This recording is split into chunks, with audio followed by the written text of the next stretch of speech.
Welcome back to Just the Tip, the podcast, where we say the shit that everyone's thinking but nobody's saying. And in today's episode, we cut through all the bullshit and talk about what's going on in Miami. The restaurants, the real estate, the circus that we call the local government. Today's guest doesn't need much of an intro, Billy Corben. You know him from Cocaine Cowboys, 30 for 30s, The U, God Forbid, which you might have seen on Hulu. And basically, if Miami's got a scandal, Billy has the receipts. He spent his whole career chasing down hustlers, exposing corruption, and making documentaries that piss off the exact people that we love to call out here in F&B Miami. We're talking everything from why restaurants get eaten alive by permits, why some of the restaurants have closed like a blaze of glory, to how Miami's government operates like a damn cartel. And because this is Billy, expected to get juicy, political, and very Miami. Let's get into it. This episode of Just the Tip is brought to you by Rooftop Solutions. So the craziest thing happened. You might have even seen it in the news. A restaurant in Wynwood had to shut down for years after a leaky roof caved in. Imagine all that money, time, momentum gone just because the roof wasn't handled right. And that's why I always recommend Rooftop Solutions. They've been protecting homes and businesses all over Miami-Dade and Broward for over 20 years. They're local, based in Hialeah, and they take pride doing the job with honesty and craftsmanship so your roof stands the test of time. And here's the deal. If you got a leak, they will patch it for free while prepping your roof to be replaced. So unless you want to add a lazy river in your dining room, call Rooftop Solutions, tell them Felix sent you. Welcome back to Just the Tip. As you guys know, my whole thing is very outspoken guests. Today, I got the pleasure of having one of the most outspoken Miami advocates possible. My good old friend, Billy Corben. Oh, I thought Francis Suarez was here. I was looking around. Between the three of us, there's no more hair product left in the city between you, me, and Francis. Thank you. Dude, thank you so much for coming, man. It was a real pleasure. I got so much to talk to you about because, you know, the whole point of doing Just the Tip was getting people that really just I'm a juvenile. I'm going to giggle every time, probably. You know, I was like, listen, if anybody's going to tell it how it is without, you know, repercussion or some, you know, afraid that someone is going to get sensitive or angry at them, it's definitely you. Well, there's not to say there's no repercussion. There's always repercussion. But what I found in my experience, unfortunately, is that I could be a lot more popular and probably a lot richer and get invited to a lot cooler parties that I wouldn't necessarily want to go to if I would just not tell the truth. There's no such thing as a truth grift. Right. There's nobody out there going like, I'm making money by telling the truth and punching up and speaking truth to power. The grift is all in the lie. I got to tell you, I think I kind of fall into that category of telling the truth. And oh yeah, you piss a lot of people. I love it. A lot of people. Well, listen, when you're in a Potalita kind of town, you know, I call the mayor of Miami Ponzi Potalita because he's like a con man and a liar, and he sells the dream and the facade. And by the way, not to the benefit of anybody in the city, in my opinion. And that's the thing, when you're in a city where the economy functions like a Ponzi scheme that is entirely reliant on outside investors, new income, unsustainable growth and development, nobody wants you to tell the truth. You need to sell the lie. And I always say, listen, if you want to follow, you know, people are like, why are you such a hater? And I'm like, listen, if you want really beautiful drone shots of Miami, follow a fucking realtor. There's plenty of those IG accounts that'll give you the postcard. I'm like, I'm just going to tell you the truth. Painting the picture that everybody's a billionaire and that's only one kind of class here and that's all it is. What are we doing? Like, and how does that help anybody? And I think it's better when you as RFK once said, the good one, hang a lantern on your problems. And part of that is to not only get out ahead of them, but the first step in solving any problem is to acknowledge that you have a problem. And the denial and the head in the sand approach, because people are so short-sighted. They're thinking short-term.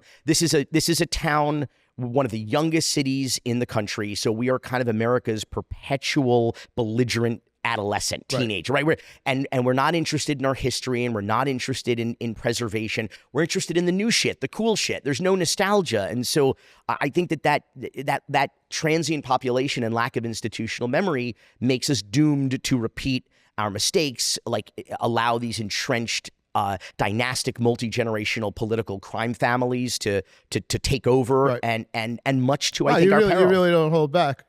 Well, I mean, like, what good does it do to lie to each other about, like, what's going on and the challenges that we face? By the way, all of the Miami of today is the America of tomorrow. So the challenges we face as a 21st century, as the city of the future, as T.D. Ullman called us, these are the challenges they're existential. They're the challenges of the country and they're the challenges of the world.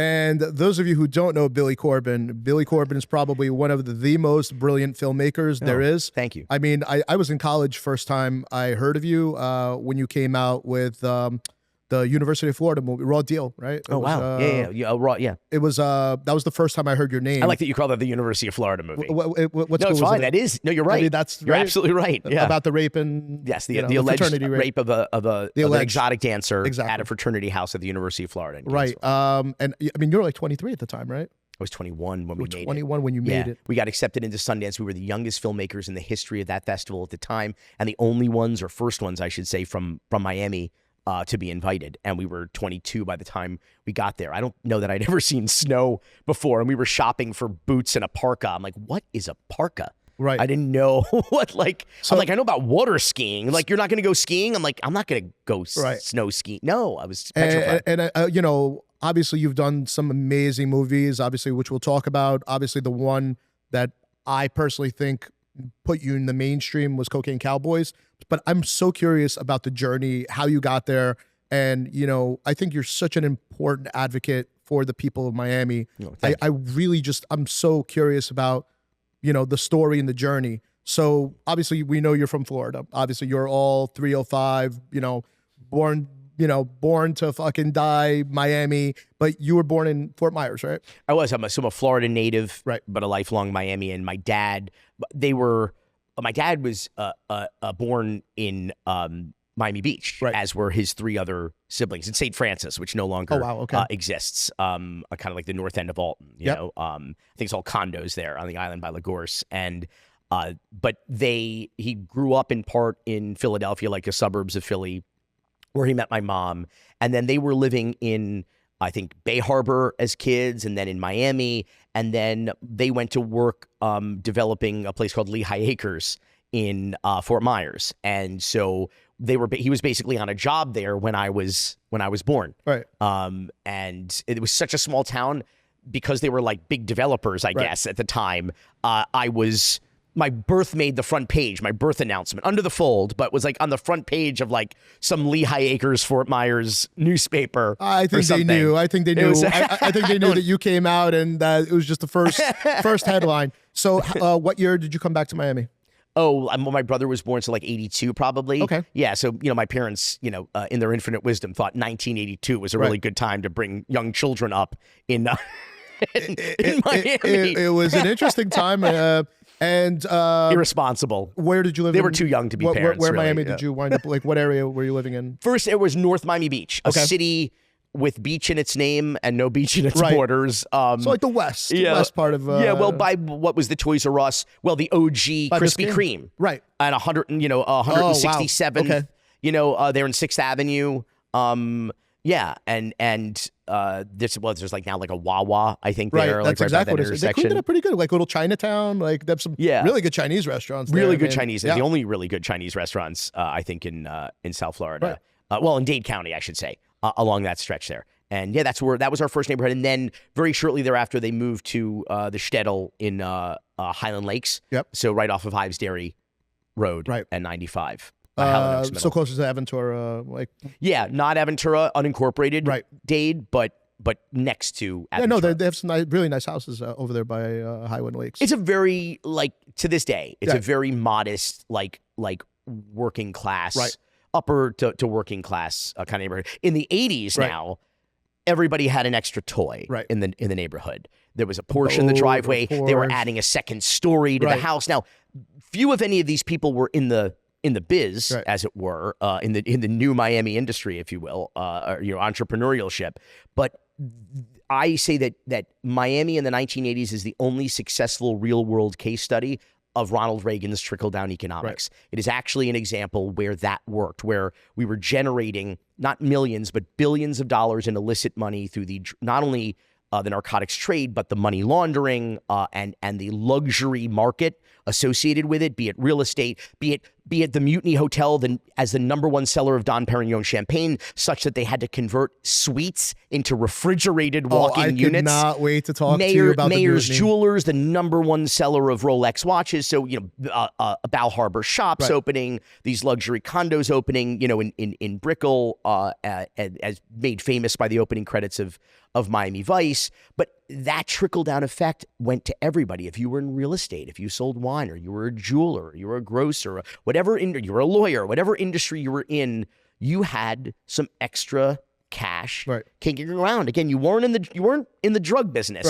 but it just impacted every element. The woman who cut my hair, she told me the story. When we made Cocaine Cowboys, she told me the story. She goes, so in the 80s, she's cutting hair. And you know how, you're on your way out, you give her a kiss, you slip the tip in her pocket, on the way. So she goes, just the tip. And so she said she would go home at the end of the day and she would turn her pockets inside out, all the little rolled up bills and crumpled up cash. And she found a little baggie of white powder. And she says, I was so naive. I said to my roommate at the time, I said, what is this? And she said, it's better than any tip because it's worth more than gold. Right. So she was like, that's how she learned about cocaine. That's amazing. So what a lot of people might not know about you is you were actually in the entertainment business once upon a time as a kid. Yeah, I'm a recovering child actor. As so tell me about Baby Billy Bonkers. Tell me about how did you even get into that whole industry and that whole how did you wind up from being in Miami to... Because of Miami, I think. Okay. Miami was such an exciting, vibrant place at that time and multifaceted, which I less so now. Right. It was just a very dynamic, constantly changing, moving, evolving place. It hadn't really settled on an identity. I guess that was its identity, was how frenetic and unpredictable and dangerous, sexy, cool that it was. So there was a lot of that kind of work at the time. And I was not an athlete. My little brother, Tim, was a very gifted, or Timmy, as we call him then, was a very gifted athlete. And so I struck out at my first at-bat at the North Miami Beach Optimist T-ball league. Okay. That's T-ball. So the ball is fucking... all you have to do is make contact, and I failed. So I made contact with the tee, but it turns out that's a strike. So clearly my dad's dreams of my becoming a professional ball player collapsed that day with the tee, and I was looking for other hobbies after school. And I had a friend, Jen Schatz was her name, and Jen was in a Sears commercial that was shot. And I saw her on TV riding this bicycle. I'll never forget it. I'm 5 years old. And I thought that was the coolest thing I'd ever seen, was that somebody I knew was inside the Magic Story box. And I said, I want to do that. Right. And my dad was like, okay, she's not playing sports after school. So were they doing a lot of casting and stuff? Tons. That's the thing. Yeah. So my dad called Jen's parents and said, how did you do this? We went here, we got pictures. We went to this Ada Gordon just for kids ages. And the next thing you know, I'm doing a national commercial for, you name a product sector. And sandwich meats, toys, fast food, department stores, airlines, you name it. And how many commercials do you think you did? Oh, I don't even remember. I don't even have them all on VHS. I know that if you go back, obviously, we could see you in dozens. Parenthood, the movie. We could see you in Night Court, Empty Nest. Were there a couple of your favorite Well, Parenthood was the coolest because, first they cast it down here. It was one of the first feature films being shot at Universal Orlando. There was no theme park yet. I always thought it was shot in California for some reason. Nope. Shot almost entirely in Florida, in Central Florida, in and around Orlando. And including some of the studios. So they had studios, they had sound stages built, and then thousands of acres of dirt. And then various structures started to form, and the Psycho House, which they lit up at night in the middle of a sea of darkness. It was the creepiest thing because they were shooting Psycho 4 as well. And then... I think it's an underrated movie. Oh, I think so too. I think origin story. I think it's 1, 2, 4, and 3. Right. If you have to, three rank was them. definitely the worst. Yeah. No, 4 was actually shockingly solid for a made for Showtime movie, and legit disturbing too. Right. There's shit that stays with you from that. Oh my god. But also Parenthood. That was Keanu Reeves. That was Joaquin Phoenix. That was Steve Martin, Mary Diane Steenburgen, Steenburgen, Rick Moranis, and I was a big Little Shop of Horrors fan. That's right. Ghostbusters, and then Keanu Reeves, Bill and Ted's. Right. Joaquin Phoenix was then Leaf Phoenix, Yep. and we knew him as River Phoenix's Little little brother, brother. But it was a ridiculous set, and Ron Howard was directing, and his whole family was there. You know, his brother had a cameo, his daughter Bryce, had a cameo, his parents were like, and it was like that kind of a vibe. And Ron Howard would come on set, who I knew from like Nick at Night, from Andy Griffith and Happy Days. Happy Days. And my mom was always, I can't believe, little Opie Cunningham is making my son curse, because I cursed in Parenthood. That was my claim to fame. What was the famous line? That's the schmuck who brought the horse. Yep. And let's go watch the horse shit. Those are my two. And then, so I had a third line that's not as cool, which was, you're not Cowboy Dan, you're Kevin's father. That's right. And that line was on the Tonight Show, because when Steve Martin would go around to promote the movie, that would be the clip where he was that the Cowboys, the 6 shooters, at the birthday party. Right. And so my mom was flipping out, because every talk show that, including Johnny Carson, I was on basically when they show the clip. So that was really cool. But Ron Howard was the moment. First of all, he knew everybody's name. He like, morning, Billy. Like, who the fuck am I? Like, he was just that guy. And then I realized, like, oh, I get it. Like, you're a child actor. You don't grow up to be an actor. You grow up to be a director. Like, that was interesting. That was, at 9 years old, I was like, oh, I see like the trajectory here. And I was like, Ron Howard became that. And then flash forward to 2014. This is 88. 2014, I'm directing a documentary series, a rock doc for VH1 called The Tanning of America, One Nation Under Hip Hop. And who am I interviewing? Ron Howard.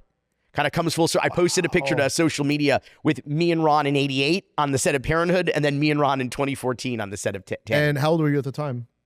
But you had already done a bunch of stuff. Oh, yeah, 2014 that was like almost 10 years after Cocaine Cowboys, and I was just over 10 years ago. I was 30 in my mid to late 30s, and I got to tell Ron, I was like, I'm here because of you sort of modeling this irresponsible behavior on the set of Parenthood. Okay, so now you're getting, you kind of run your phase as a child actor. Oh, yeah. I retired at like 15 or 16. And so what made you decide, did you know right there and then that, okay, I want to get into filmmaking and 100%. directing and... Yeah. 100%. And is that when you met Alfred, or did you meet him in high school or Alfred college? I met in middle school. Oh, wow, you guys have been friends that long. TV production class. We had a teacher named Sheila Spicer, Miss Spicer, at Highland Oaks Middle School, between Highland Lakes and North and what is Aventura now. And she, like, early on, first period we had to produce the morning news that would air the following day on the closed circuit TV in the homeroom in the school. And she saw something in us, and she literally handed us the keys to the studio and said, you guys partner up and you produce the morning news. Were you guys friends or not? No. She saw that I think that we had a knack for it, and she paired us up. She partnered us. She made us producing partners in 1991, and we've been producing partners ever since. That's incredible. Because of a public school teacher. So that put us together. Did he go to the U with you, or? Briefly. He was, so at the end of school, we had started this production company when we were sophomores in high school. Where did the name come from? Well, no, originally it was Spellman Corben Productions. It sounded like a fucking law firm is what it's, Right. It's like, it's Miami. Yeah. It's like the insurance companies have lawyers. You need lawyers too. Call Spellman Corben, and so that we were very uncreative. And so at that time, we were still evolving as artists and filmmakers and storytellers. And we changed the name in 2001 to Raconteur. But at that time, it was just Spellman Corben Productions. But David Sipkin, our third partner, was where I know Dave since preschool. Right. Side-Eye Academy in North Miami Beach, OGIS. And Alfred was going to UF because nobody's perfect. I was going to Tufts University you were in in Medford, Boston. Massachusetts. And just before the start of the year, having like my mom... in those days, you bought all your plane tickets in advance. Like your parents would be like, "Okay, you're coming home for Thanksgiving. You're coming home from winter break. You'd pre-buy all your tickets." Well, they had the Delta shuttle back then, where you could do the book of tickets. They bought all the tickets. Right. My mother was subscribed to Tuftonia magazine. Yep. I had my roommate who was a fellow Miami guy who I happened to know, and Alfred and I decided that we were not going to go away to school, that we were going to go to the University of Miami, which we had already been accepted to. And turned down. Right. I turned down all the scholarships they offered me. And my mom I said to my mom, we want to make a go of it. We want to continue with our company and see what happens and stick around. And she's like, well, you need to stay on campus for at least the first year because I want you to have a college experience. Yep. I don't want you to be a commuter student. 2, you need to get straight A's. So let me tell you guys something I see all the time. You take over a second-gen space, you think it's turnkey, but the second you walk in, it's not exactly what you need. Maybe the bar layout doesn't flow, maybe the kitchen's a little outdated, or the bathrooms look like they haven't been touched since the 90s. That's why I tell all my clients, you need to call Brodson Construction. Whether you're building from the ground up or not, you still need the finishing touches done right. Brodson's been local and family-run since 1989. They're the top 1% in Florida, and they've handled everything from luxury homes on Star Island to some of Miami's best retail and restaurant spaces like LPM, Cipriani, Hillstone, Bell Harbor, just to name a few. Bottom line, don't settle for nickel and dime contractors who might underbid the work to win the job up front and screw you over in the end. Brodson maintains integrity every step of the process to build enduring relationships and never exploit clients. So remember, if you're going to build, call Brodson Construction. Look, as a business owner, I'll be real with you. Running my brokerage takes all my time. And in Miami, if you're not showing up online or on social media, you just don't exist. That's why I've worked with Sage Marketing Studios from the very beginning. Website, social, even this podcast. They're the ones behind the camera, building strategy, keeping it consistent, and making sure my brand looks like it actually belongs in the city. So just a tip. Stop having your cousin post blurry iPhone pics once every 3 months. Hit up Sage Marketing Studios. You can find them on Instagram at socialmedia.sage and tell them Felix sent you. How did being in the U and being around the community of the whole feeling of, everybody knows the U, like how did that change you, or, did it make you grow as a filmmaker? Did it make you grow as a person? Did it make you grow as a, just like loving Miami? Did it have any kind of impact on you? Well, as a kid in the, going to the Orange Bowl, and then the team was not a great team when I was in college there.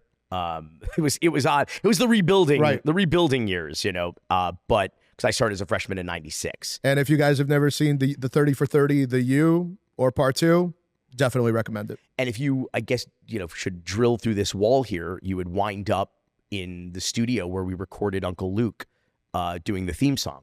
It's all about the U right here at what used to be Honor Roll or 10K Island Studios, right here in Little Haiti. And we mixed and scored a lot of our movies actually right next door here. But did you fall in love with the school immediately, or is it more of like a nostalgia thing over time? The school itself didn't have much of it. It was still kind of transitioning out of that suntan U reputation when I was there in the 90s, trying to come out of that. But the football team was already legendary as the team of the 80s. Right.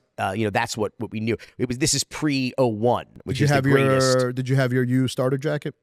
Oh, I should have brought my Hurricanes. My Uncle Luke sort of Two Life Crew album cover, that puffy jacket. Nobody looks good in I was those, telling you before, I definitely want Uncle Luke on here. And I'm good, for his interview, I would do the gold chain and the gotta do the U jacket. Absolutely. But again, nobody looks good in those things. They're so puffy. It just does not have whatever the opposite of a slimming effect is, they do. But I have always, I guess, been a character collector. Right.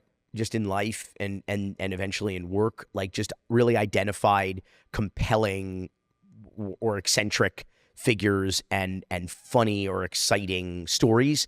And so in that regard, it always struck me that even as a child at the Orange Bowl, that you were witnessing something special, that this was like the greatest show on earth, that these guys were very unique characters. The audience had a very, the crowd at the Orange Bowl had a very unique vibe. The venue had a personality. It felt very unsafe, like structurally, like stomping on that, like feeling like the kind of the metal and the concrete sway as a kid was petrifying. And also, they came out in fatigues and, you never knew what was going to happen. It was clearly something that made an impression on me, such that really our third documentary, or what a lot of people think of as our second documentary, what a lot of people wrongfully believe is the first 30 for 30. It was actually the 5th or 6th, actually, I think. That's what inspired that. Right. To basically say, oh, now that we've done Cocaine Cowboys, we're going to do the Cocaine Cowboys of college football. Aesthetically, that was going to be that vibe. And you were a triple major, right? You did poli-sci, you did, what was it? I did screenwriting. And then theater, but theater was only because I went to New World School of the Arts High School in downtown Miami, where we were dual enrolled at Miami-Dade, then community college, then it had 2 C's, community college. And so all the credits were transferable. So I only needed like 6 more credits in theater to get a theater. So I just said, all right, I'll do that. How did Make my mom give the illusion of overachievement to my mother. That's really how did Raw Deal come about? She was not fooled. No, I get it. So Raw Deal was interesting because we, having grown up in Miami in, like I said, like kind of a working class, middle class, predominantly Jewish neighborhood. Right. A lot of people, similar life experience, similar takes on the world. And I say that by way of introduction to this scandal that occurred in the... For people that don't know, you want to kind the spring of 1999.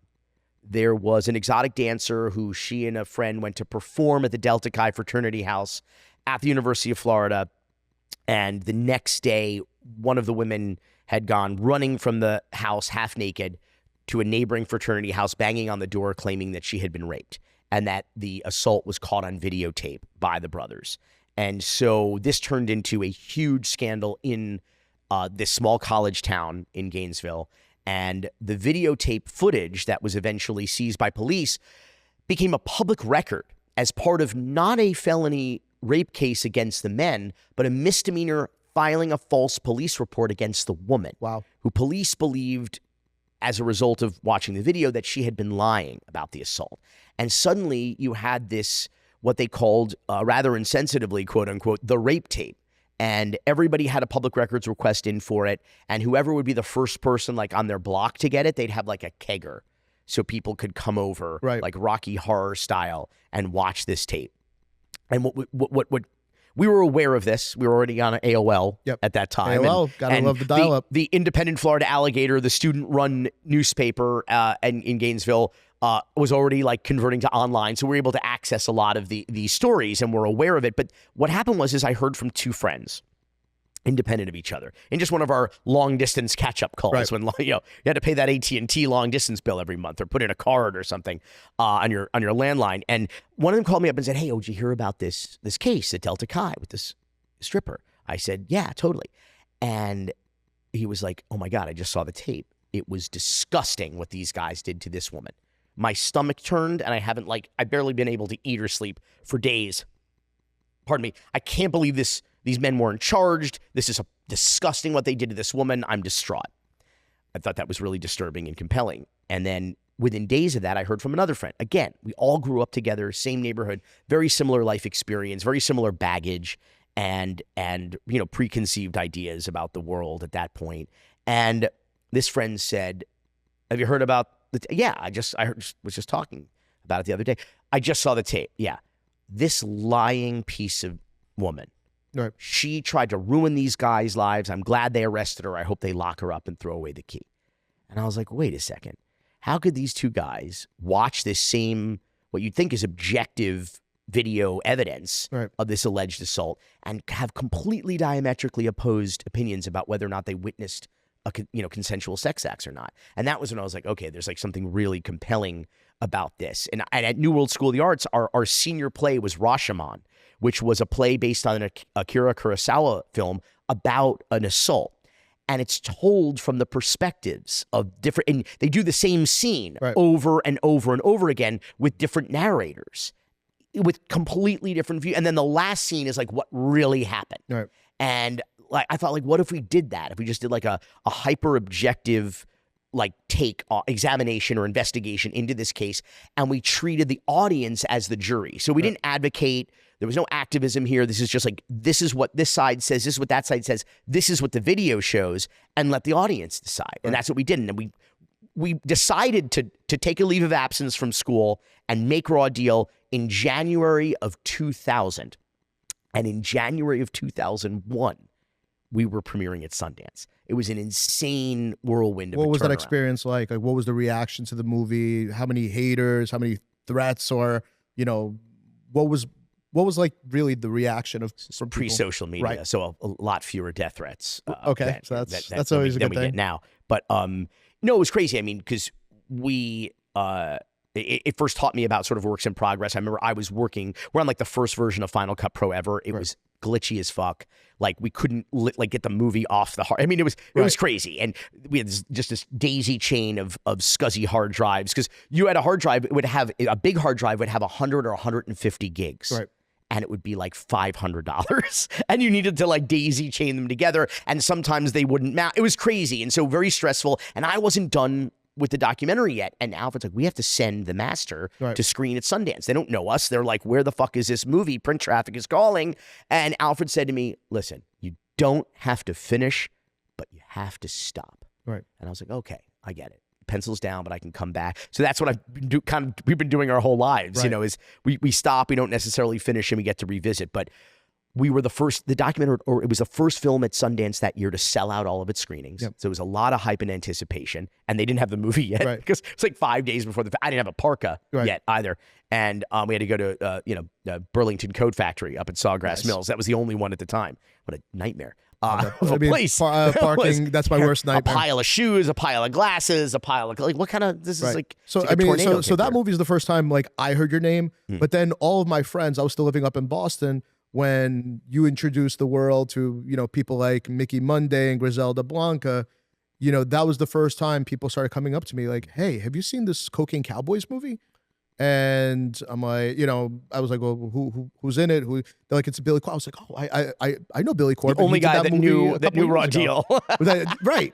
But like, what the fuck are you talking about? But I'm guessing that was the movie that really put you on the map and in the mainstream in terms of that's when, also I'm sure it was great for good and bad, but it was really a Miami movie. Like I watched that movie and I'm like, you know what? This is the most accurate depiction of what Miami probably was in the 70s and 80s. What was that whole, this is the question I've been dying to ask you. Like, what was that experience like? What was the experience of, same thing, the reaction of, and being put on the map and kind of highlighting that whole experience?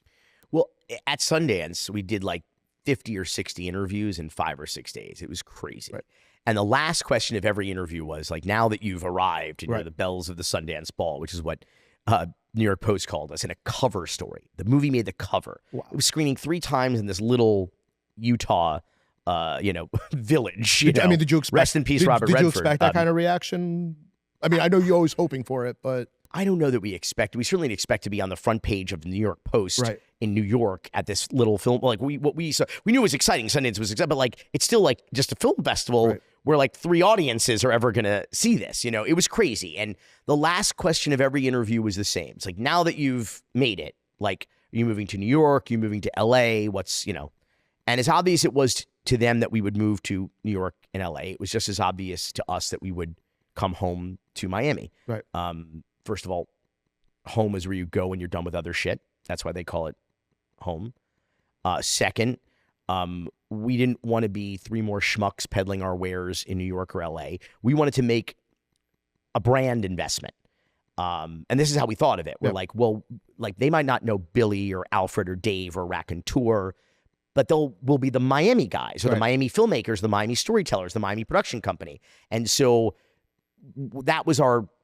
And we wanted to tell Miami stories, and we wanted to, in the same way you think of New York and it's like Spike Lee or Martin Scorsese, or you think of, Rick Linklater or Robert Rodriguez in Austin, or Quentin Tarantino in LA, or M. Night Shyamalan in Philadelphia, and we just like wanted to be those guys from Miami. And so just to have it, not only because we were excited, but because we thought it would distinguish us in the marketplace.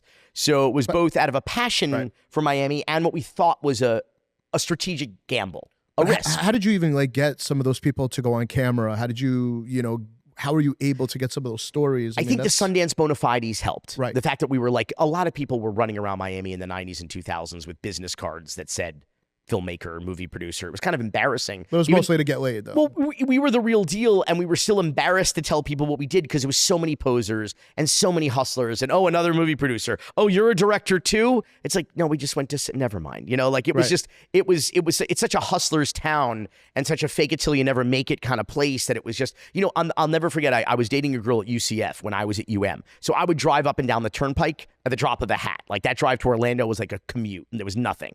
So I'll never forget, at some of the rest stops in those days in the 90s, There was a vending machine, if you will. It was this almost an arcade style box, big box with a monitor and actually a QWERTY keyboard that would slide out and a printer at the bottom. And you could customize your own business cards, stationery, and envelopes. Now, that might not mean a lot to people, but in those days, if you had printed shit, you were whatever your business card said or whatever your stationery or letterhead said. So you could be driving down the Florida Turnpike and you could be anything you wanted to be. Do you think that's why a lot of people still move here, because they could kind of reinvent themselves? Of course. I mean, what do I always say? We say LA is where you go when you want to be somebody. New York's where you go when you are somebody. And Miami's where you go when you want to be somebody else. It is and always has been, and I reckon always will be, a sunny place for shady people. I mean, I think we saw it in the pandemic. We continue to see it. The transient population and lack of institutional memory that I talked about, I think, which is done a lot of damage to the community, has also contributed to its character, I think. And Cocaine Cowboys, I think, is indicative of that. And the fact that, I've never been a big club guy. I don't like to, stand outside of places or go into go into places that are too loud. I like to sit and talk and meet interesting people. To that end, I've always been about dive bars, but authentic dive bars, And what are some of your favorite? I mean, like Seven Seas, like On the Rocks, back in the day, Sandbar when there was sand on the ground. The whole Happy Stork, because I lived up here for a while. So when I started drinking after age 21, I would do this 79th Street, 71st Street. I call it the dive bar crawl, and maybe we'd have dinner at Magnum, because there's nothing like Magnum in Miami. So if you wanted to impress a girl, great service and dark and the piano bar, you get drunk, you'd sing, have a great dinner. And then if you were ready to keep going, I mean, you'd hit, Shuckers. Happy's would be last stop. Happy's would be last stop. There was that Days Inn bar on Ocean Terrace. Yep. There was On the Rocks. Like I said, Sandbar. I'm actually a huge fan of that area. I tell a lot of restaurants, listen, in the next couple of years, that's the area you want North to Beach. be in. Yeah. Totally. I'm a big, it's also one of the few affordable places that you could actually put your restaurant in. And you're about to fuck it up by telling everybody to go there. Thanks, Felix. That's... But you were pretty much, you're a big, this was the vibe. Right. You go to a dive bar and you find the crustiest dude on attached to a fucking barnacle on a stool, and you just sit down and you strike up a conversation, and invariably, statistically, you're talking to someone who is just released from federal prison or as a deposed third world dictator, or Miami's just that Casablanca our favorite people. kind of vibe. Our favorite people. So that's what happened. A cousin, my second cousin, my dad's cousin Dave, was at his pool in Aventura and calls me up and is like, "You ever heard of John Purnell Roberts?" Sounds familiar. I said, "Alfred, you know John Purnell Roberts?" And he goes, "Oh, John Purnell Roberts." He said he's in Max Mermelstein's book, The Man Who Made It Snow. He was one of these wholesalers who helped Rafa and he's sort of playing, Cocaine Cowboys Jewish geography, 6 degrees if you will. of Cocaine Cowboys. Yeah, right. and so of the Medellin cartel. Yeah, and so we went to meet him, and we're looking for something to do. Rafa, you're talking about? Oh no, John Roberts, and Rafa was dead at that time, but we were looking for something to do after Raw Deal that would be our Miami guys calling card. Right. So we were looking for a hyper Miami project to be Raw Deal was interesting. It was true crime. It was Florida fuckery, but it was not Miami. And so we were looking for that project. So suddenly we had that project. It was just because of Miami, you're just hanging out at the pool and you just strike up a conversation. You're like, yeah, I went away for a while. Yeah, I trafficked, thousands of kilos back in the day. Yeah. So it was just the tip, the things that, everybody thinks about, but nobody says out loud. Yeah. And you just start kibitzing and having those uncomfortable conversations. And we had an interesting thesis too, that kind of that trickle down economics theory, that idea that modern Miami and the city that those of us, well, everybody outside of Miami loves to hate it. Those of us in Miami hate to love it. That the city was built as a result of the illicit revenue from the drug trade and its associated businesses like money laundering and international finance and everything as a Latin American hub and probably one of the single best points of entry for narcotics, and that was the theory, and I don't think it was original. I don't think we originated that theory, but that's kind of what we set out to prove. And what was funny about that is that nobody really talked about that. Like I said, the Chamber of Commerce crowd, Greater Miami and the beaches, that scam. They paid $30 million a year to tell people we have beaches. The fuck kind of a slush fund racket is that? How about you help some businesses and stop, benefiting a bunch of insiders who get to, gets my goat. Well, no. We're gonna open it up. The best idea that the legislature ever has is like, we should defund the Visit Florida and the Visit Orlando and these greater. Yes. Right.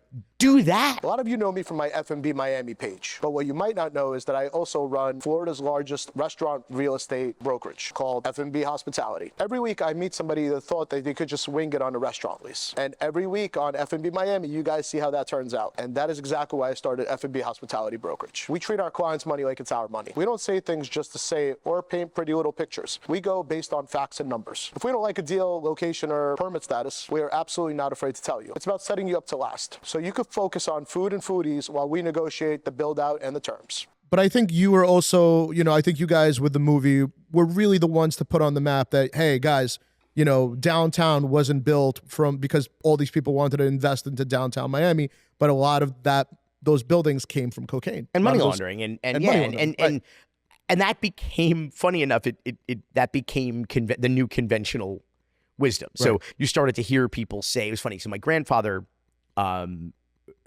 he hated the thesis of the documentary. So he and I, in the years that we were working on it, we were always butting heads about how that's nonsense. Miami has always been this exciting, vibrant, growing city. It would have inevitably become that hub of the Latin Americas. He thought it was all bunk. And the movie comes out. He still is arguing with me about it. The movie it becomes a huge hit on DVD at that time. Still arguing with me on Showtime. He's still arguing with me about it. And then the movie somehow ends up on CNBC in prime time.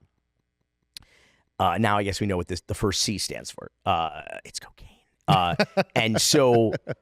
And now my grandfather, different, because what would happen is different demographics would discover cocaine. It started in the bootleg market on the streets of Miami, went to, Tribeca Film Festival, legit Blu-ray, DVD, in Best Buy, and then, like I said, Showtime and CNBC. But by the time it got to CNBC, my grandfather was convinced. It was just I think he just had to hit his demo where his friends were going I saw, it's so interesting and how the drug money, and so then he was like, okay, I'll concede the point now. The drug money helped build Miami. But do you think that, that time, that era, do you think we still have some of that today, or do you think it's mostly gone? No, I mean, Joe Kosinski, the director of Top Gun Maverick and F1, they've already got a Miami Vice movie scheduled for release in 2027. They're casting now. We don't know I'm a lot. I'm excited of, for that, by the we way. don't know. I'm thrilled. We don't know a lot about. He's a fabulous director. But is it going to be a reboot, or is it going to be? Oh yeah, it's going to be I'm sorry. We know very little about it, other than what has been reported so far, and I don't know if this is accurate. Is that it is a period piece, which would be fabulous. And May is GTA 6, and so we're seeing. And GTA 6 is obviously mapped out Miami and it's Vice City. Yes, it's Vice City all over again. And I think when we were pitching Cocaine Cowboys at the time, we had a lot of trouble getting it financed and getting it made. We did it indie, and our pitch was the real Scarface, the real Miami Vice, right? And everyone was like, well, haven't we already seen that in Scarface? And we're like, the fuck are you talking about? How many Al Capone Untouchables or Italian mob movies are we going to make? You're going to argue that whoa, why does Scorsese keep making the same movie over and over? What are you talking about? First of all, they're all good. I like Casino better than Goodfellas. I know I'm in the minority there, but let him cook. What are we talking about? It was so weird, the pushback we got. So we're I was going to say, this. did you get backlash from the community, comrades, your misrepresenting Miami or No, you're painting no, Miami everybody in a knew it negative was light. true. Right. Kind of like when I used to tell people that restaurants were closing and people are like, why are you saying this? It's because I opened my like that's the fucked up thing is that like I said, there's no truth grift. It's Right. like if you look out the window and it's pouring rain, Right. and you go, oh fuck, it's pouring rain. They go, why are you such a hater, bro? Why are you hating Why on the are you a hater? rain? No one's gonna come out and any. I'm like, no, I'm literally just telling you what the fuck Right. I see with my own eyes outside the window. It's like restaurants are closing; they're going to continue closing. It's like, no, this is a truth. This is like, and people get really angry at you, especially here, for telling the truth or making accurate observations. That you call you a hater. They tell you're blowing things out of proportion. And you're like, no, it's just sort of science. It's like there's a trend. I can see the line. I can see nothing's trending up. Right. So obviously this is going to be getting worse. I mean, I do have to first and foremost say a huge thank you to you because everything for me really started after I did the Restaurant Armageddon video. And it was only when you picked it up did it go viral. Oh, really? And the morning, I've heard you say that. Is that true? It's honestly, it's really true. Like I've told you, Adam. I thought it was already viral. No, it started to pick up, but when you shared it, people are like, "Wait, what is this going on?" And you shared it, and literally the next morning, the numbers and the calls I got because you shared it went bananas, and that's when telling all you the to shut the fuck up, or I mean, you know what? Listen, I maybe you experienced this, but like, I had people walk away from me. I had people that didn't want to work with me anymore. And, and these are restaurants and, brokers that I've had great relationship for years that, when I called them out, like, what are you mad at me that I was honest? And they're like, yeah, you're hurting the industry. I don't understand. Like, we're all in this together. This is a pretty small town, as big as it is and as difficult as it is to get anywhere. Like, it's a pretty small town, and it's a shared experience. And I feel like if everybody would just work together to make it better and stop perpetuating bullshit and elevating liars and we don't recycle our trash in Miami, we re-elect it. Right. Like, if we stop doing that, and everybody knows these guys are corrupt and fakers and fraudsters, and that we are their victims. Right. They are harming proactively those of us who pay them and from whose slush fund they bathe in, our tax dollars. And yet there are people who have such an interest in protecting the status quo, and I find that's a real impediment to progress. Is that people, and it's reflected oddly in the way that we drive, meaning like where you have to go is so much more important than where, like, we're all stuck here in the same like, we get it, it's frustrating, it sucks, but like, we're in this together. But then they don't call it our Amy, Felix. Then you start speaking out and people hate you even more. Yeah, I didn't, again, there's the truth in a town like this, in a town with so many realtors, like the truth doesn't benefit people's perceptions, the whole market. I want to make it better. Right. And the only way to make it better is to say, not only these are the problems, but these people are the problems and the impediment to progress. And you don't necessarily make friends doing that. But what I realized from whatever platform I was able to build or attain as a result of our notoriety from these documentaries, I was like, so I wake up every morning to what I call my inbox of injustice. Yep. And these are, multiple email accounts, DMs on multiple social accounts,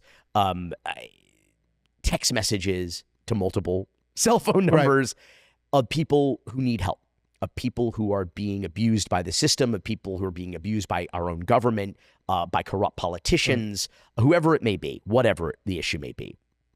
And they need help.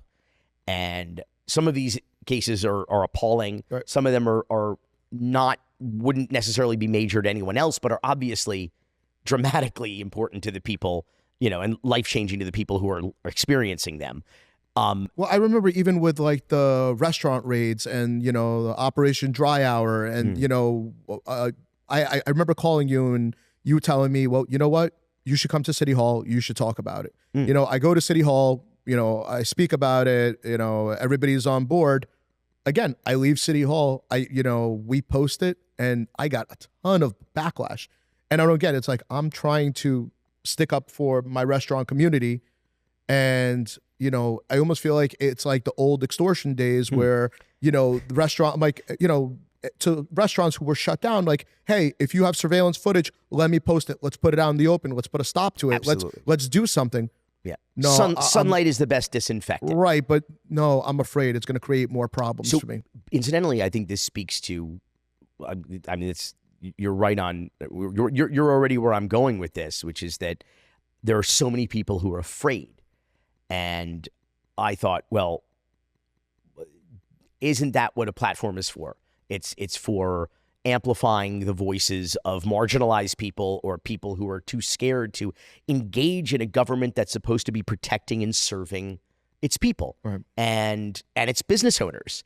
And I thought, like, well, then I will, and I think there was a learning curve. I think a lot of us, you know, with like the Florida Man headlines and shit like that, were punching down a bit. Right. And it took me a while to sort of get the hang of like, okay, what we need to do is punch up. We need to speak truth to power. That's the best use of this platform. And like I said, I don't know that it's benefited me financially or reputationally, but I have to look at myself in the mirror. I have to, you know, live with myself and my family, right, and let them be proud of me and say, like, you did the right thing. You stood for the right thing. You might not always win or get it right, but you did what you thought was right. And you not only did it out of self-interest. That's the other thing too. There's this outrageous defamatory lie that, quote, like, I get paid as like a lobbyist. You know what? I was going to bring you. That's the stupidest thing I've ever heard in my life. It's projection. Right. It comes from people who only act out of selfish interest and greed and personal enrichment. They can't fathom that anyone would speak out just because it's the right thing to do and on behalf of other people who don't have a platform and who are scared to speak out. That is unfathomable to them. When I go to a city commission meeting. Those are my favorite, by the way. Honestly, going to a commission meeting with you is, I don't need entertainment. I bring popcorn with me and just watch the show of, you know, as soon as you get up, I see the look on the commissioners' faces, and that's for enough me, to that's make you feel good. For me, it's already worth. Just the reaction shots. But Billy, my question for you is, like, you know, we know that, listen, opening businesses, you know, all over the country, it's difficult. Nothing is easy. But I've never seen anything like Miami. You know, opening a restaurant or a business in Miami, I mean, taking up to years, draining people. How is that like a real business model for the city? It's not. The city of Miami is in my opinion, criminal racketeering organization masquerading as a city government. They're all shakedown artists. It all rots from the head down. Everybody has a side hustle. Everybody is exploiting their everybody. People in leadership, and this then trickles down. You have thousands of people at the city of Miami working in the city, desperately just trying to do their jobs, just trying to show up, you know, help the community and their constituents and their customers, right? The residents and business owners and taxpayers and stakeholders who can't do it because they're afraid for their jobs if they don't play ball like a mafia. That's why we call it a Miami mafia. You have to swear that omertà, and then you get promoted, you get raises, you get benefits, and if you don't, you get whacked, you get squeezed out, you lose your job, you lose your pension, you lose your livelihood, you lose your ability to support your family. That's not a government. But when did Miami become a third world country? You know, I'll do business in Ukraine, I'll do business in other countries, and I know how it works. Like, listen, you always got to pay for everything. You know, at the end of the day, like, I'm just like, okay, who do I got to pay to get things done? And Miami's the only other city I've ever seen that's... You notice when people come from out of town, they tell you that. They go, I've never seen anything. Yeah, every place has its dysfunction and its corruption, but I've never seen anything that operates like they do in Miami. They say the same thing about the justice system down here, like lawyers who come from other states or even other counties, other 67 counties in Florida, come here and go, how the hell does anything function here? Like, this is wildly untenable and unsustainable. I mean, listen, it doesn't even matter when it started. It's that it's gotten and is getting worse. And I think you know better than anybody, people don't come to Miami because of the politicians. They come for the traffic. It's yeah. And they stay for the politicians. They stay for the politicians.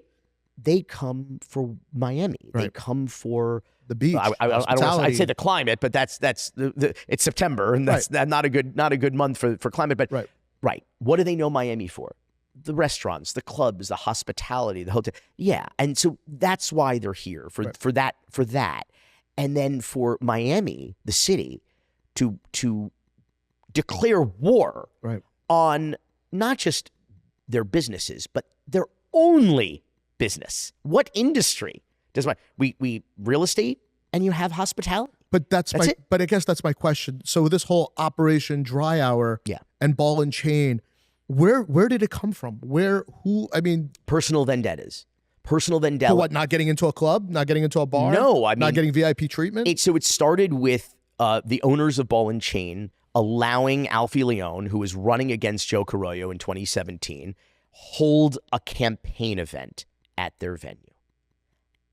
That's it. I mean, that can't be it, because I mean, that's it, dude. What about all the other campaigns held in all the other restaurants? I mean, what do you mean? For who? For anybody else? Well, we're not talking about anybody else. We're talking about Joe Carollo. Right. We're talking about a man who has always walked between the raindrops, has operated with impunity. Joe Carollo was the youngest commissioner ever elected in the city of Miami in 1979. And he's still there? I was 1 year old. He's still there? And he's still there. Yeah, there's been the cancer has gone into remission at various times in our city's history, but now it's come back with a vengeance to kill us. And he is a cancer, make no mistake.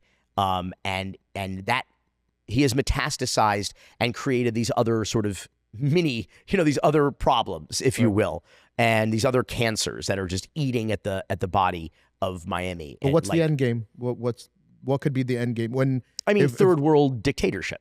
Right, but if restaurants, What do you mean? bars can't open, that's not tax money for the city. Like, what's the, you know what I mean? Like, what's the point then? Well, you eventually do have these sort of there's the oligarchs, and then there are the complicit cowards, and that's Miami. Right. So that's where there is room for the oligarchs and the complicit cowards. So there are people that will have no problem not only operating their businesses. I mean, that stadium at Mel Reese is being built way too fast. When you and I have friends who can't get a fucking kitchen built out at a 500 square foot restaurant, or can't get a permit for a fence in their single family home in a suburban neighborhood, but yet the stadium's getting slapped up. That feels totally unsafe and questionable. But the oligarchs can operate that way because everybody's on the payroll. And then the complicit cowards who kowtow and say the right thing and don't make waves, don't show up to city commission meetings to speak truth to power, they will also find a way to get along. So these will all be sort of like they'll be operations that what businesses operate in Cuba? Those that kowtow and or are complicit with the regime. Right. That is Miami. But, speaking, like, when does it end? Like, what has to be done for it all to end? Like, do you see the light at the end of the tunnel? Pitchforks and torches? Right. I don't know. Like what happens when you have a place where the income disparity is widest and getting wider? This is pre-pandemic too. All of the problems we have now that are worse than ever are not new. We've been talking about this shit for decades. Right. Politicians have been running on it for decades and doing nothing about it. All that happened during the pandemic is it accelerated. Every negative trend just went on fast forward. Right. And suddenly what happened in every year in the pandemic in terms of negative trends for South Florida was like 5 years. So suddenly where we thought maybe we have another 20 years to deal with this or 30, it just happened and it was over. And I always talk about we are now going to live, knock wood, through a time in which we will see no Haitians living here in Little Haiti, no Cubans living in Little Havana, no Dominicans living in Little Santo Domingo of Alapata, no Bahamians living in the Little Bahamas of the West Grove, a city of Miami, incidentally, that community literally built with its bare hands. And so that's going to happen. And so with that, you have people who can't afford the homes they live in. They might have built themselves. And as they go, so too will any culture that we had or any identity that we had as Miami. And it will become something different, something new. Or people will go, wait a second, are we getting fucked? I mean, I said on Rogan's show, I don't even remember in the before times, pre-pandemic, I said, we'll see swamp favelas in South Florida in our soon. And who knew how fast, how soon that would happen, where people would just, the people who were supposed to serve the oligarchs and the people who come here to buy second, third, and fourth homes, where are they going to live? Where are they? Well, they're going to have to steal water and electricity, favela style, and live in the swamp. But what do you think about also the restaurants and the businesses, like in terms of neighborhoods? And I mean, look what's happening to Wynwood. Complicit cowards. Complicit cowards. If because I went out to the F&B community when Joe was running for re-election. Was it 22? 22? 21? And I said, listen, you guys have the power. You have the money. You have the numbers. You have more residents in the city of Miami that work for you collectively than probably almost any other single industry. I mean, everybody's always worried about, who's the police union gonna endorse? Do you know what percentage of police officers live in the city that they work in, collect a paycheck from? Low single digits to me. They also can't afford it anymore, to be fair. Well, just like the teachers in Miami Beach can't afford to live there, so they come from Hialeah. But police have take-home cars, and the theory is that benefits communities by having police cars in the driveway. I agree, but they don't benefit the communities paying for those take-home cars and the gas and the sun passes, because they're sitting in some subdivision in Broward, and the city of Miami has no, I don't know what it is now. It's like 7, 8, maybe 9. It's not double digits. But what I'm saying is, like, if you care so much about who the police union, they don't even live in the city, as Joe Carollo said. You don't even live in the city. Little Billy doesn't even live in the city. But like restaurant people live in the city. The owners and/or their staff. So they have so I was going out going, motherfuckers, why don't you have some kind of a, if not a pack, some kind of, there's like, might be a bit over here and this. I'm like, but there is power in numbers. And if you guys get together, but everybody wanted complicit cowards. They wanted to put their head in the sand. They didn't want to, they're like, oh no, but if we put our name on, or we host a fundraiser or an event like Ball and Chain, we'll be next. I'm like, no, you're going to be next regardless. I said, if this guy gets reelected as a lame duck, I said, he's going to come after everybody. And what happened was, he was advised by people at the city, namely the city attorney, Tricky Vicky Mendez, a mob lawyer, absolute corrupt ghoul of a consigliere of the Miami Mafia, an unethical, not only an unethical attorney, but I would argue someone who worked at a criminal organization and helped them get away. I heard they had a big win yesterday. Yeah, because what they're saying is that no, lawyers have to be able to direct you how to effectively subvert the law. It's a technicality that she has immunity. It doesn't matter if she broke the law or not. She has immunity. That's, I mean, holy shit. Like, that's tantamount to me of like almost an admission of guilt to even make that argument. But what happened is that they didn't want to be on the hit list.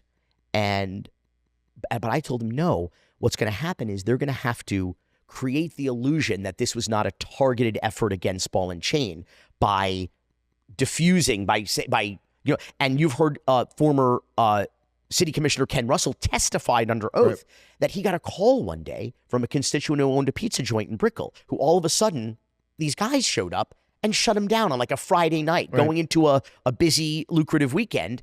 And he's like, we've never had a problem like this before. Not because we're not following the rules, but because like we're trying to comply and do the right thing. And they come in and shut. And Ken Russell called Tricky Vicky Mendez, then the city attorney and mob lawyer, and said, what's going on? And she admitted, she goes, well, because we're targeting Ball and Chain and all of the Fuller Pania businesses on Calle Ocho and in the city, we need to target more businesses so it doesn't look as obvious Right. that we're just targeting, unconstitutionally depriving these business owners of their private property rights and their First Amendment rights. Right. It was political retaliation. It was Miami Mafia shit, and they were trying to create an illusion that it wasn't. They admitted to it. In front of Ken. They told Ken that that's what was happening. So I'm telling these F&B, I'm like, you're next, irregardless. And it happened. Irregardless, you're next. And so, listen, in a democracy, you get the government you deserve. So while I feel for these business owners, because many of them are trying to just do the right thing and get through the day and make a living and support real Miamians, they stood down when they could have not only helped themselves, but helped their entire community out of what they admitted were selfish interests at self-preservation. And I said, you know, what is the quote on the wall of the Holocaust Museum? First, they came for ball and chain, and I did nothing because I am not ball and chain. Right. Then they came for taqueria, and I said nothing because I am not. And then they came for me, and there was nobody left to speak out. Right. I mean, what are you seeing in terms of neighborhoods, like the changes, you know, in terms of Wynwood, Lincoln Road? Like, what are some of your favorite neighborhoods, I guess? Like, when you go out, do you even go to some of these neighborhoods you used to? Or You know what my favorite thing to do is now? Nothing. Stay home? It's cheap, no traffic, great service, not a goddamn No thing. service charge? Do nothing. No service charge? Do nothing. Yeah. My wife doesn't come over. I was like, add tip, 20%. I'm like, what did somebody say the rule was? It's like, if I'm standing, I'm not tipping. Yep.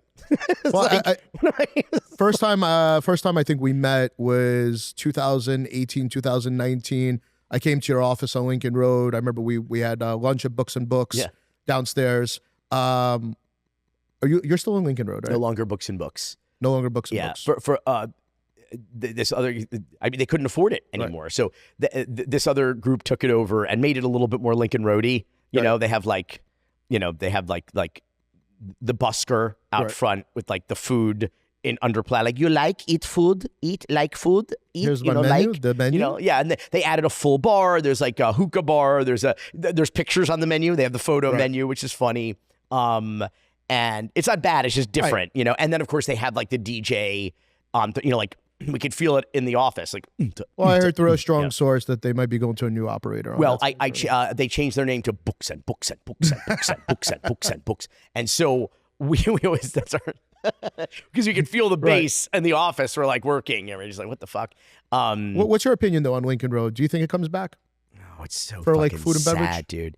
It's really, you know, we did this play, Lincoln Road Hustle. Which I definitely want to talk to you about because I remember you calling me and Oh yeah, the character didn't make the cut. character did not make such a good character too. And you know, I was excited for that character. Your character because- was going to be the murder victim. I know. We were going to do like more of a murder mystery. You know what? vibe. I've told several people I'm still about gonna it. do and, it. You know what I really want to do? I want to do a I want to revive the show as a. Do you want to get poisoned with key lime pie? Yes, that was what. So that was sort of that's where that was going to go. Like, but that story is still in the that plot point is still in the play. Spoiler alert. But I want to do a Flagler Street Hustle. Right. So basically bring the show over. I think that's brilliant. And Honestly, just adapt but it. I think all that interactive, you know, I think I love that. Why didn't they keep it on Lincoln Road? Why didn't they keep the show on Lincoln Road? Oh, I mean, Because it ran for like. No, I mean that was its. It had an opening date and a closing date. I mean, it was. I think they should have kept it longer because I think you need more stuff like that to bring the neighborhood back. And I think it should be a perennial. It should just be like you know, you go to Broadway, Les Mis is playing Phantom of the Opera, Right. but like it was just forever. And now it's like Lion King, and it just stays forever. I think you're right. I think it's an attraction, right? It's like a theme park that's like 100%. there. And I'm with you, and you're showing different parts of Lincoln Road, and you're, you know, I first of all, I love the concept. I love that you were involved, and my only question was why it didn't. And keep there's going. unfortunately no dearth of empty storefronts that you can perform Right. these shows in the scenes in and around, which was the shtick. You're walking around Lincoln Road with the headphones, the actors are mic'd up, and wherever they're performing, out on the street, in a storefront, you go in a store, like you just, you know, walking around, like you could just hear everything and interact. And I think I'm with you. It should run forever. I mean, unfortunately there are not fewer empty storefronts on Lincoln Road or Washington, for that matter. I mean, the city of Miami Beach really killed the beach. Right. It was already, again, on the decline. But then the city of Miami Beach government, in their infinite wisdom, spent taxpayer money and business owners' money to run an ad campaign discouraging tourists from coming to Miami Beach. And then all of a sudden, they're like 2 years later, they're like, oh, we fucked up our tourism business. Now they're desperately trying to get people back. But it's like, oh, but we want the right kind of people back. It's like, you can't target, that, like your ads that concisely. You told people to not come to Miami Beach. And guess what? They're not coming to Miami Beach. So if I'm a restaurant owner and I'm coming here and I'm like, listen, I don't want to spend $300 a foot on something I definitely will lose money on, what neighborhoods do you recommend? Oh my God. What are some of your kind of like play it safe? Or... Listen, I don't know what the going rates are, but like it's live, work, play neighborhoods. Like you got to go to places, I would say, Midtown is sort of my go-to as an example. Absolutely. It's like there is an audience, a captive audience there who would rather not get in their car, who want to shop and work and live and dine and play and party within walking distance of their homes. And, I mean, that's the best I could do. I mean, I don't see the value in even there, because Brickell, you could argue, is something like that. I priced out, I don't see I don't see the value. You know what? I've been going out pretty public about this, that I also think that Brickell is a fake density. I think that a lot of that, the people, it's work labor force that comes from Doral and Hialeah that bring their own lunch, they bring their own coffee. They're not going to spend $20 on a latte. And I think it's like, when you go there, it's like, look at all these people. We could spend $300 a foot because look at all these people. But those people aren't going to go to. And you also can't get around anywhere. Right. Like if there's shit in your building, maybe you'll go to, but like where you like, it's miserable to walk or ride a bike, or it's just, you can take the Metro Mover somewhere, but then you have to walk the last few blocks, and it's just tough to get around. I mean, I think Brickell downtown, more Brickell, is known the world over by urban planners as the worst urban planning tragedy and missed opportunity in the history of the modern world. Why? Because 20 short years ago or so, we had a blank slate. We could have master planned it. If the city commission and the city planner hadn't been so fucking greedy and corrupt, they could have said, well, how do we do this better? How do we do this better than anybody has ever? We have an opportunity here to create a modern, urban, walkable city with schools, with green space, with parks, with transit, with bicycle lane. They could have, and instead they just let unfettered development by random developers selling selling Bayview over here, and then after they pre-sold that, building a building next to it, blocking the Bayview from the building they just sold out. Like it was just mayhem, and it was a scam instead of being like community, urban planning, creating a livable, workable, playable, mobile space. They just said, fuck it. Let's be greedy. And by the way, some of those same scumbags who are maybe no longer on the dais or elected are still out there running these schemes. That's the thing, is like the people behind, the men and women behind the curtain, Mark Sarnoff, Melissa Topinis, these are malevolent forces who are proactively destroying the city and businesses every day and making more money from taxpayers in many cases than even the public officials themselves are. I got to tell you, one destroyed business, or at least that's closing, that I'm really pissed about is Gramps and Wynwood. I mean, listen, it's certain things run their course, to be fair. But that's going to be the last cool thing in Wynwood in terms of... Yeah, Wynwood's done. We're not going to have... Wynwood's done. Listen, I don't and who the ever fuck wants to live in Wynwood also? Is that a real thing? Are people living in Wynwood? People are renting in Wynwood. If you're 20-something and I guess you want to, I get it. go to a bar and whatever it is. And a head shop. You want to go to a head shop and whatever, what kind of businesses are there, and who can afford but that's the thing. I think you still have, behind Panther and all those stuff, you still have Joe's Pizza and Zach the Baker and Uchi and Q, and all of them are actually making great money. Good. But I think it's everything on the other side that, I think is going to just fucking get annihilated. And this whole idea of like Allapattah will be the next Wynwood, I think. I've been waiting for Allapattah for a while. Everybody's been waiting for Allapattah for a while. I just don't. I think that they missed the opportunity, because now we're going to have another recession, right? And so that's just going to kill. You think of with that. even all that hospital traffic, Alapata, like you don't see it kind of the medical district? I think it will happen eventually. But I'm saying they've missed this cycle. It's all boom and bust cycles in Miami, So I think they've missed this cycle. It'll happen. What do you see as the next boom? Like in terms of neighborhood or area? Like for me, I love North Miami, big time. I love that 123rd Street corridor. I think it's super undervalued.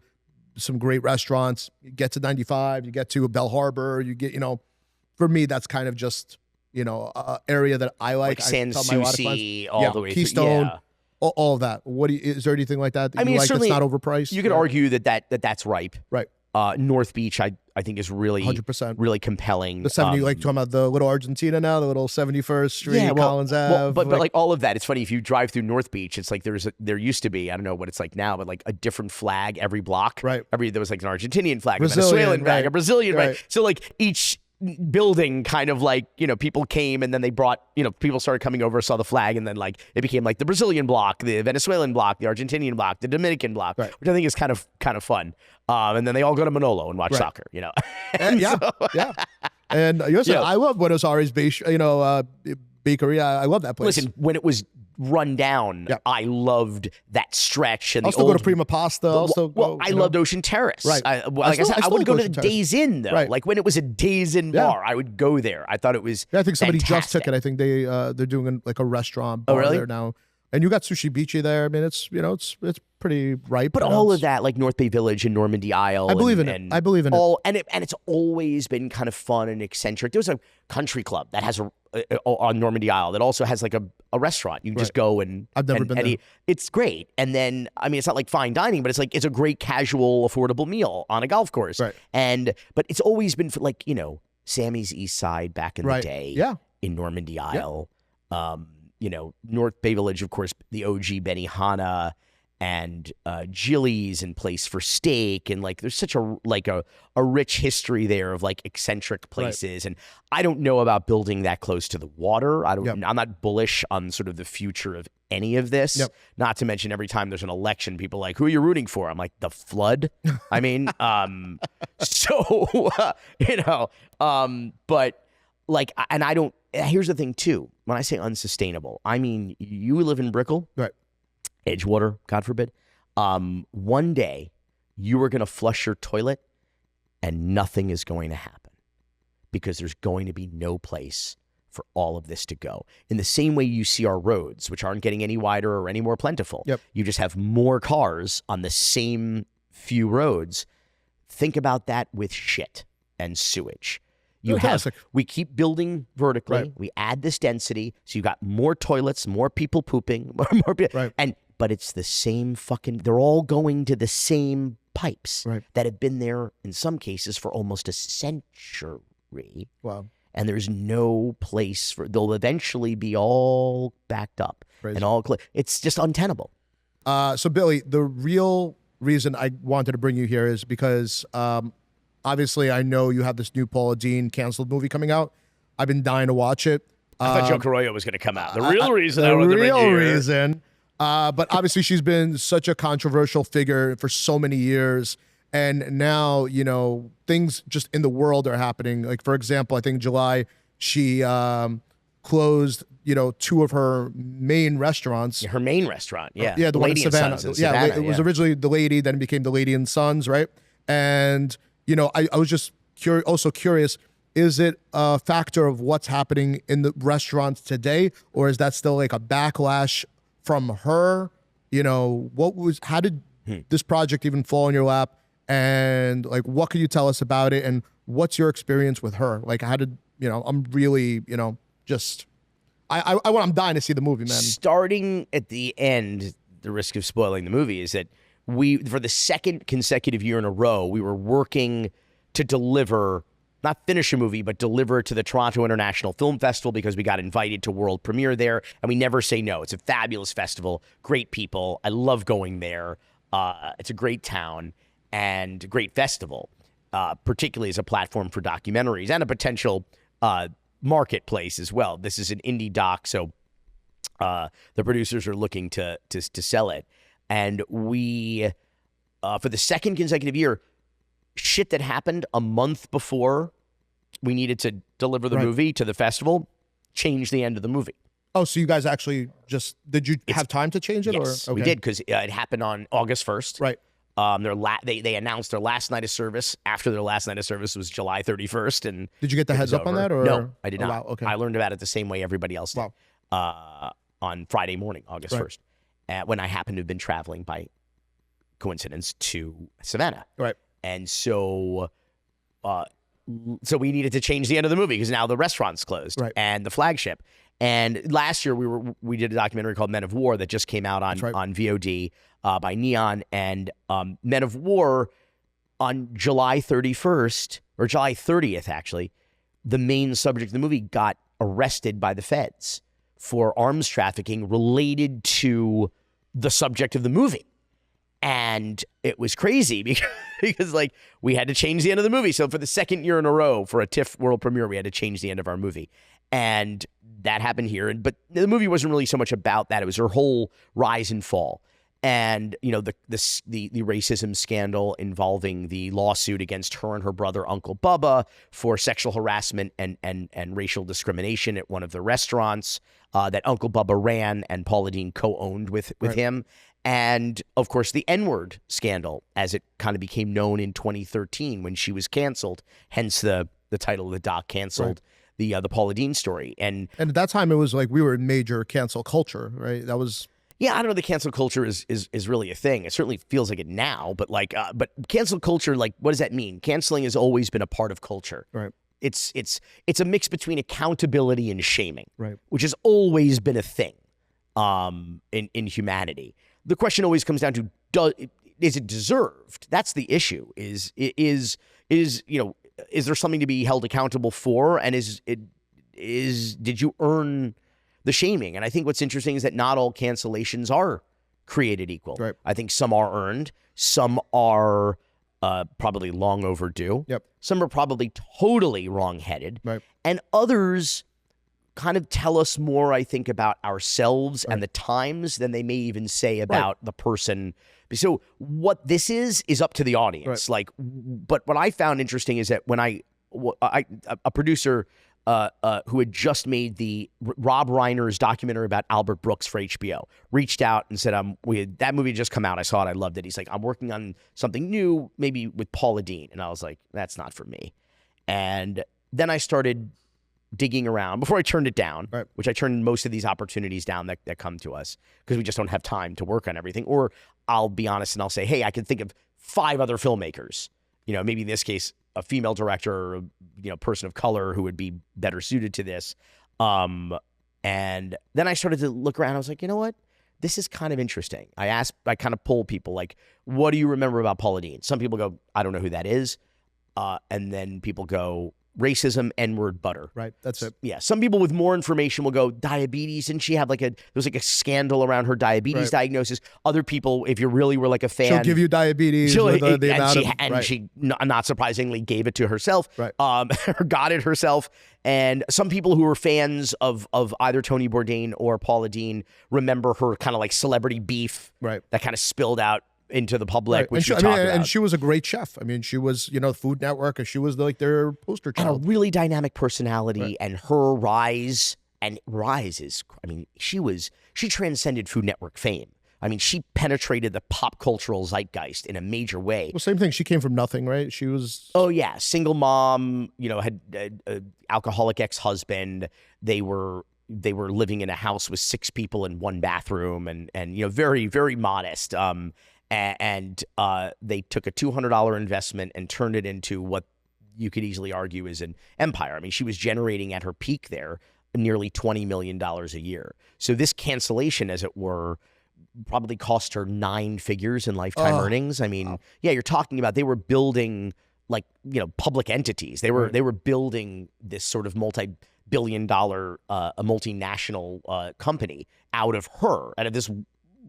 This woman who became famous on television, gray hair, as she puts it, gray hair, overweight, 50-year-old woman who talks funny. She's the absolute opposite of everybody else that you see on TV now. So it's a really interesting rise and fall story. And of course, it's the zeros, and the early 2010s. So like the nostalgia factor and the Right. archive is through the roof. It's fun to like revisit that era and the celebrities of that era and looking at everybody that looks so young. You know, it's Right. it's like just a lot of fun.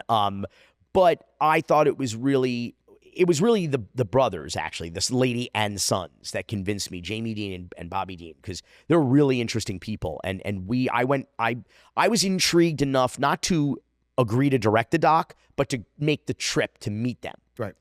And how was it like? What was that experience like? So I'd never eaten at the restaurant before. I'd only been to Savannah once or twice before. Beautiful that. city. Beautiful city. Love it.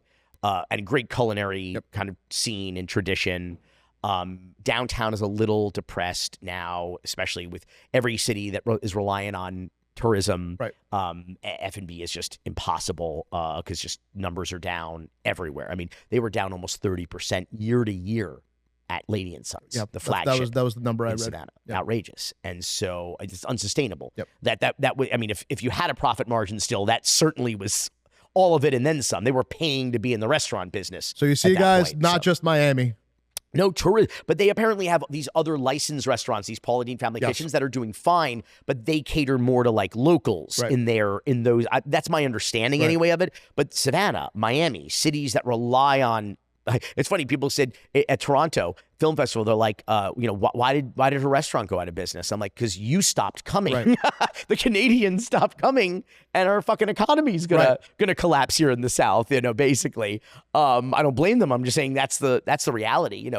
But even with like cancel culture these days, people forget. After a while, people definitely forget. Do you think? Oh fuck, dude! Not with this lady. People have a lot of resentment about this lady, which is really, I mean, like I feel like I've picked it a scab, sort of like re-examining her and this issue, because like people feel very strongly about what the documentary should be or should have been, or what she should say or shouldn't have said, and it's like I'm just documenting like what they Right. say and what happened. And I found a lot of people.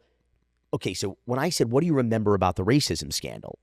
They're like, "Oh, this lady was running around her kitchens with a cleaver, dropping N-bombs at her staff." Right. And I'm like, "Well, that's exactly what didn't happen." Right. And I was intrigued by this almost Mandela effect of misremembering the scandal. And I think what happened, people took the headline, which was a bad headline, Right. racism scandal, N-word shocker, Paula Deen admits to using the N-word, bad headline. Remember in those days, we only had 140 characters on Twitter and the URL counted, Right. Remember we were on tiny That's right, URL that's right. trying to, so it dawned on me that not a lot of people necessarily clicked through and read the story, but they got the headline.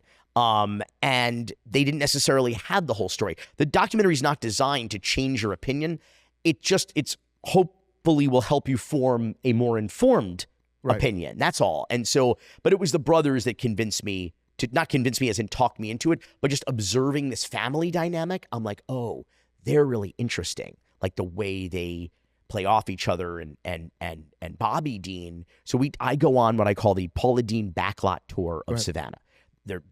Bobby's driving, Jamie, the older brother's in the front seat. I'm sitting in the back seat with Paula Deen. We go around to that house that I told you about, that 2-bedroom, 1-bath, where they all lived, and they started their illegal catering business, Right. their unlicensed catering business from. Then the Best Western, where they opened the Lady, the first brick and mortar. Then the shell of a restaurant, like the Psycho House on a creek, where Uncle Bubba's was, which Right. was the ground zero for the whole scandal. This restaurant, the Oyster Bar, and I noticed that Paula Deen and Jamie Dean were very like boisterous and loquacious and friendly and talkative, and Bobby Dean not so much. Right. And so at some point, after I watch him clenching his jaw for hours in the rearview mirror Yep. when I was driving along, I said, "Hey, Bobby, how do you feel about all this? Do you think it's a good idea for you guys to participate in a documentary?" And he goes, he lets out this Right. loud, rip-roaring Right. sigh like someone had just stabbed a tire. He's like, finally, somebody asks me. Absolutely not. We should not do this. This is stupid. And I don't, and the next thing you know, Paula Deen is sobbing. Right. And he is like low-key apoplectic, just like all of this shit's coming out. Jamie, who's like the voicer, he's just like, I hear you, brother. He's like the diplomat. Right. And I'm watching this thinking, this is the greatest documentary I never made. Where's the camera when you Right. need it? Like this is the, and then I'm like, it is, as the eponymous restaurant advertises, the Lady and Sons. This isn't just about this lady or this scandal. It's like this family, and like the way Uncle Bubba, like it was so, I was like, oh, this is a much more like internal story. We tend to tell a lot of external story, right? Like it's the story of Miami. It's the story of a city. It's the story of a football program. It's much larger. This felt to me like much more intimate. Like the documentary was in that car. But do you think that the reason why, you know, let's say the son, nephew who's driving in the front, do you think he didn't want to do it because they think that, okay, we're trying to restore our business over time, people will forget, let's just not keep bringing it up? Or it was threefold. Number, he was the father of triplets, young triplets, so they don't know anything about this. It's like, picking at the scab. Why, you know, we survived the scandal. Why, why bring it up again? Number one. Do you think Paula Deen got humbled by all of this? By the new documentary, by over time, like, you know, again, listen, I'm define humbled. Well, for example, I come from a Russian background, and, you know, back in the day, Soviet, you know, Russians and Ukrainians are the most racist, homophobic human beings on the planet, you know, because it was a different school. It was an old, you know, they'd never seen black people. They'd never seen, you know what I mean? It was just not part of culture. So, you know, even with like Paula Deen, like when she was doing it, was it just, you know, that's the way like her family spoke and where she was raised? Or is it more of... Well, you have, I mean, you have a woman who was born in southern Georgia. Right. 18 years prior to the passage of the Civil Rights Act. Right. Barely graduates high school. Her senior year, her school gets desegregated. It's one of the first schools in southern Georgia to have black students come to it. Her senior year. Right. So, yeah, she has a different life experience than the rest of us do, and a different exposure to diversity and different ideas and different kinds of people. That's not an excuse. But you do grow up ignorant to the experiences of other people, to even seeing other people. She grew up in the Jim Crow South with separate water fountains and facilities and dining rooms. A very, you know, a wrong-headed time in a wrong-headed way. And yeah, she is a product of her environment. Does that make her a hateful person, or does that make her treatment of people of color different? Then I think that's you need to sort of be judged on our actions and our merits, and not about maybe what you thought, because you have to allow great people to grow as well. Right. You have to say, like, maybe not how she would have behaved or what she would have said 50 years ago or 6 years, but like, how does she behave now, and how does she treat people now in her business? Some people make that, but again, some people are like, fuck her. And I'm fine, by the way, either way. If you watch this documentary, like, she's a racist, she got what she deserved, so be it. Did the punishment fit the crime? That's a fine conclusion to draw, but at least you draw it from an informed perspective. This is also a woman, you remember, who spent over a decade, I don't know how many weeks out of the year, on a hot mic. Doing TV shows, doing live performances, and doing radio. I mean, and was it just go to her head where she felt like nobody could touch her? Because... No, what I'm saying is that where's the audio of her being a racist ghoul? Like being like you know, when shit goes down, people pile on, right? People come out of the woodwork. There's tape. There's there is a really compelling. I mean, this is an argument that they make in the documentary, but it's a compelling, I think, circumstantial argument that, like, where are the other people going? That's like, this is a word she uses today. This is who she is. I thought that was I put it in the doc because I thought it was an interesting point. Were there a lot of people that like went to her defense? You know, maybe who are of color, who maybe saw her in a different light? Or interestingly, there were, you know, we talked to a guy named Michael Twitty, fascinating guy. You should have him on the show. He is a culinary historian, a black, gay, Jewish man. I mean, that's a perfect storm of an amazing human being. And he's a fabulous author and really smart guy and really like compelling guy too. And he's like kind of like my voice of reason throughout the documentary. And I wish there was a lot more of it. Maybe there will be in the final cut when I'm done with it. Well, a lot more of Michael Twitty. And he really kind of puts things in perspective. And he posits the theory that it was white people and not black people that canceled Paula Deen. Interesting. And that there was a far more, what he says, he prescribes to the Avenue Q theory of everyone's a little bit racist. Right. Sometimes they have a song in that show. And he's just like, his beef with Paula is that she couldn't acknowledge that. Right. And then say, let's grow from here. He didn't like that, among other things. But he was just like, but black people, he said, particularly from the South, were like, okay, so this lady said the N-word. Like, we would expect that from her. He's like, that's, not necessarily healthy, but it's like, there's just Dave Chappelle joked about it in his act at the time. Tracy Morgan joked about it in his act at the time. Whoopi Goldberg like, they didn't make jokes about her using it, but like about like, well, wouldn't it be obvious that that would be something she would say? And yet, how do we Al Sharpton came to her defense at the time, which I thought was wild to me. We have a clip of him at TMZ saying like, we all said dumb shit back in the day, but she should be judged on her merits and sort of her present day behavior in the case that was being litigated at the time.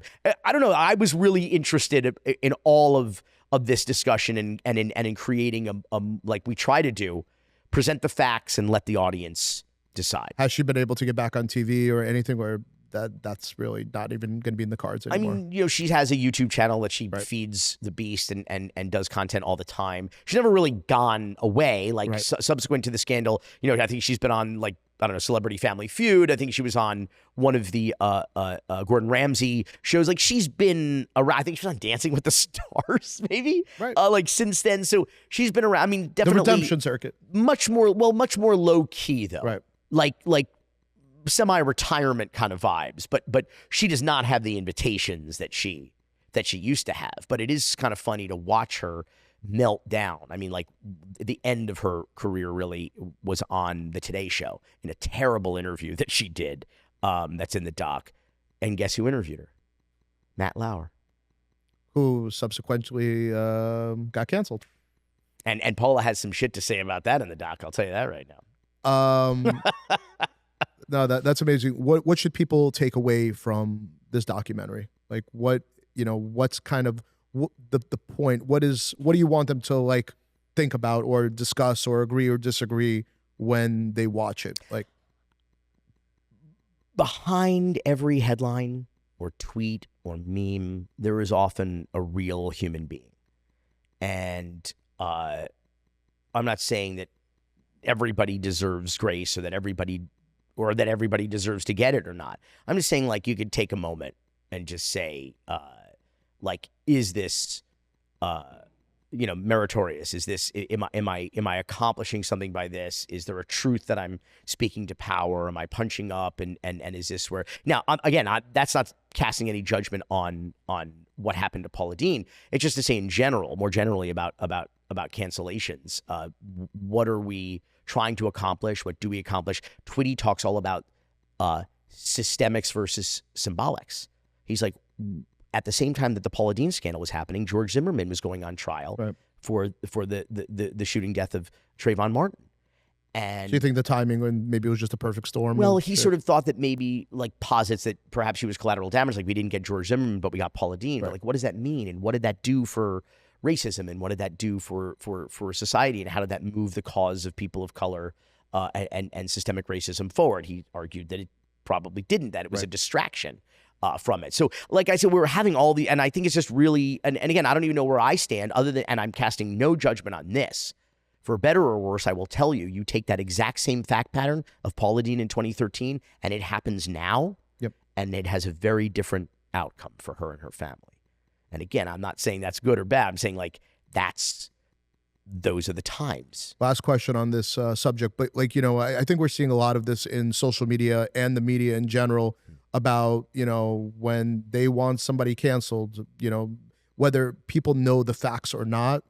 And it's almost like once it's in the media, people have already made up their minds without hearing the other side or, but what's your take on that? I would say a lot of the media at the time did report it responsibly and thoroughly and accurately. Because the version that I heard at first was the exact same version that you had said that most people had heard, that she was just running around the kitchen, spatula in hand and, yelling the N-word, so. Yeah, and that just didn't happen. When I say it didn't happen, those were not the accusations. From 2013 to present day, no one has accused her of that or said that she did that. But that is the impression of a lot of people who felt that she deserved what she got. And again, if you get the facts and still think she deserved what she got, again, I'm not arguing against that.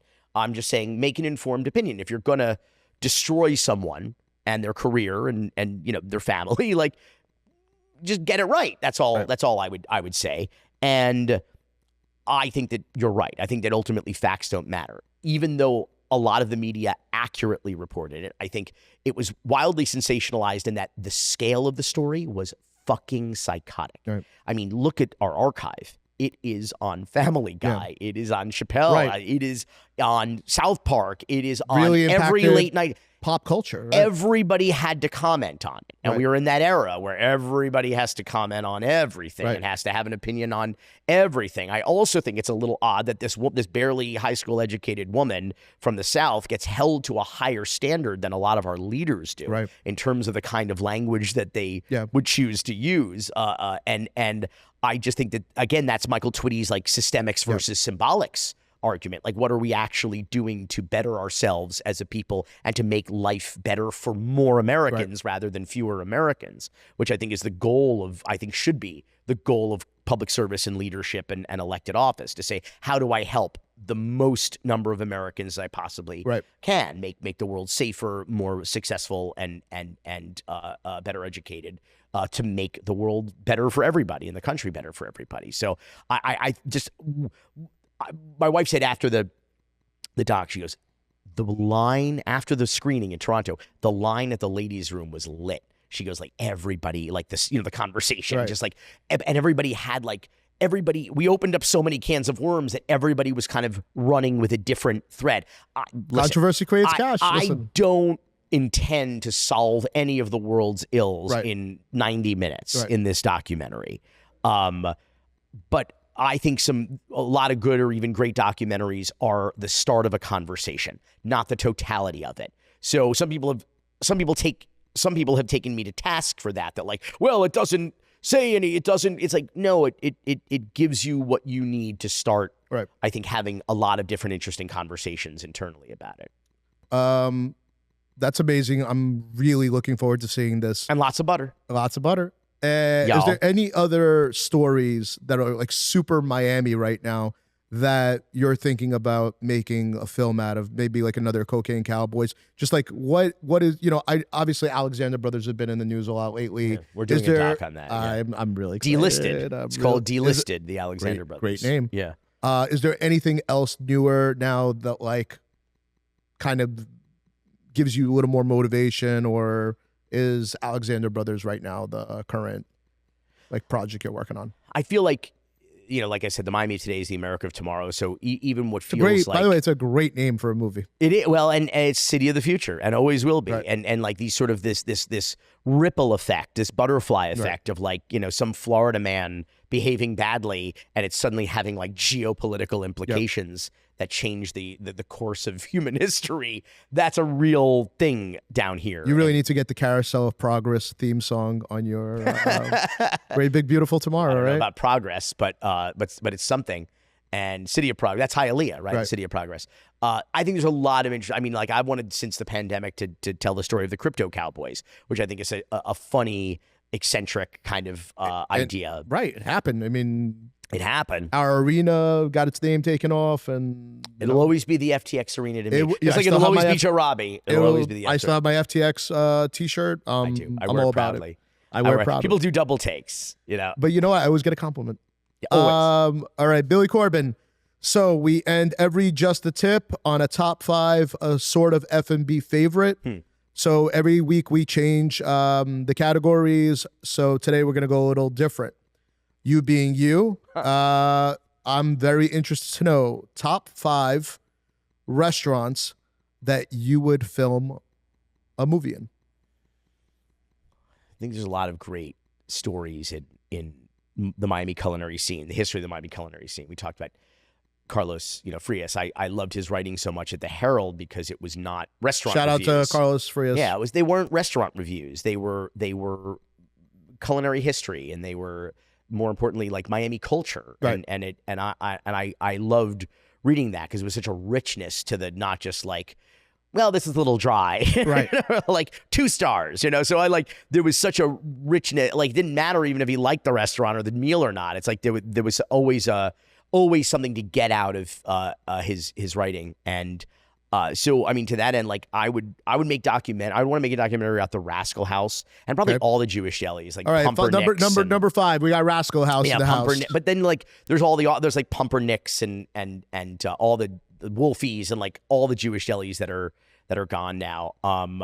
I love the story and the mythology around Royal Castle, the White Castle of the South, of which there is one left, I think, in the world. So for people that don't know it, what do you know? Slider joint, mini burgers you order by the dozen or And the half dozen. Why does that make your list?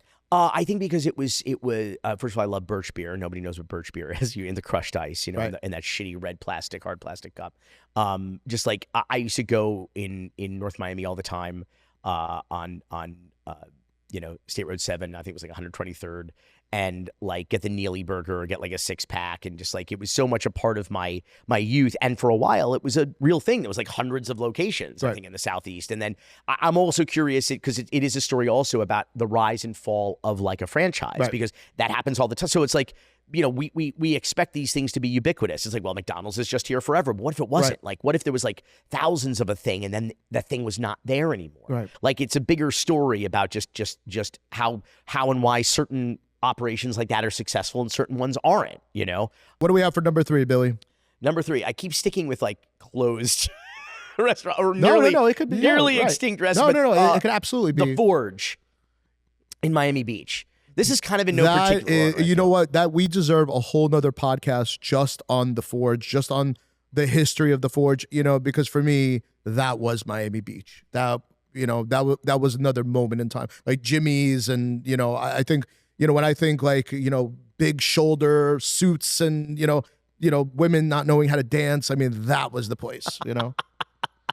That is a perfect way to describe it. And Thursday nights, and just particularly through, starting at the beginning, but through the 90s, the renaissance of South Beach and Miami Beach. It was just a really kind of exciting and interesting time. And again, a rise and fall of an institution, a place that I think we probably always felt in our youth would be around 100%, forever, 100%, and is gone. I think I was there as a kid, and and then I was there in my teens. And then I was there in my 20s, and it was just, it's one of those places that, I wish either comes back or still around.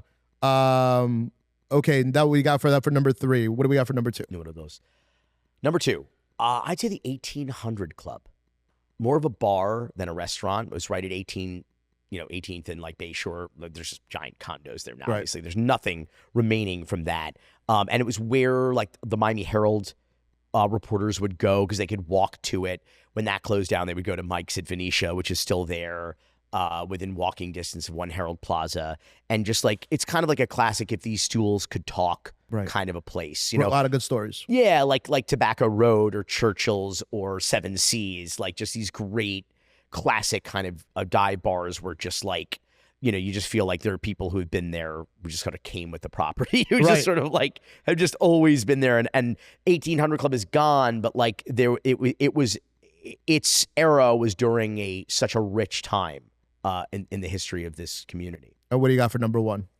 I mean, it's the most obvious thing, but Joe's, 1,000 times Joe's. And I know it seems sort of stereotypical or, No, absolutely. or trite, No, maybe, 100%. but how can, it's undeniable. I mean, the discovery of stone crabs and the and a family owned, what are we at, 3rd generation now or 4th generation, probably now. And people who are also like a Miami Beach family, people who are for multiple generations now, themselves an institution in the community. My late great aunt, went to school with Joanne, Right. and in elementary school, and my Feinberg Fisher, wherever the hell he was. I'm crazy, just a richness in the community and involvement in the community. It is. I mean, they say and this is a real problem that Miami has in general with its institutions that, and of course, ever changing, consistency is so key in this business, and talk about fucking consistency. I mean, 100+ years, and it runs. How about this? That it's still the #1 grossing restaurant in the country because it runs like it. Right. That's the thing too. Is like in Miami, you're so used to like having to grade on a curve, and you're gonna be like, okay, I'm gonna go to a hospitality establishment, and I'm probably gonna get treated like shit. Well, there's I'm probably not gonna get served, or but that place just fucking works. Well, dude. there's waiters that have been there since I was a kid. You know, fabulous. And back in the day when they were only open 6 months out of the year, and the servers were so well compensated, they wouldn't work the other 6 months. They'd be like, well, I'm going to go on a cruise in the French Riviera. Go to Maine, maybe I work. My vacation home right away. I mean, just an amazing business where people could build careers out of an F&B operation like that. The food is so good. It's, the consistency is there. They have okay key lime pie, but not the best. It's still my best. Still my favorite. But the fried chicken is added, and I don't even get the stone crab. I get the garlic, the roasted garlic grilled Alaskan king crab's legs. That's the best seafood thing on the menu. But then they also have crazy shit you never think of to order, like ahi tuna or like scallop. Like and you're like, this is ridiculously good. They really do everything that they do. Is some of the best of that you, oh my God, they have like a walnut apple pie a la mode. Yes, it's fantastic. First of all, it's like $27. And I'm like, I saw the price and I'm like, that's ludicrous. Right. Let's try it. And then you try it. Because there's like 6 of us. Like, you bring us 12 spoons, right? We're going to and I'm like, oh, I get it. Because I think it's better than the key lime pie, too. You know what? I still go in there sometimes just for key lime pie. That's lame. Yeah, I know. I'll go next door to takeaway and I'll get that for $8 if I'm really feel like treating myself. The key lime jelly bellies. That's what I'll get. They're good. I haven't tried that. Key lime jelly bellies are delicious. Yeah. Billy Corben, thank you so much for coming on, brother. This was really special. You're the man. I'm really looking forward to Cancel Paul Dean story. And yeah, brother, we definitely got to have you on again. Yes, we are in the podcast exchange program. We are. You did mine. I do your. Now you're up. You're done. You're in. And next time, this was kind of like more of a PG. Next time we'll really get raw. Oh yeah, I'll tell you the story about going to Joe's Stone Crab with Lefty Rosenthal, Frank Lefty Rosenthal, who of course was Sam Ace Rothstein that De Niro plays. Yeah, that was a wild experience. I'm still more interested that what you're going to tell me off camera. Whose piano from the Joe Rogan story, the cocaine and the piano? I'm very curious about whose that was.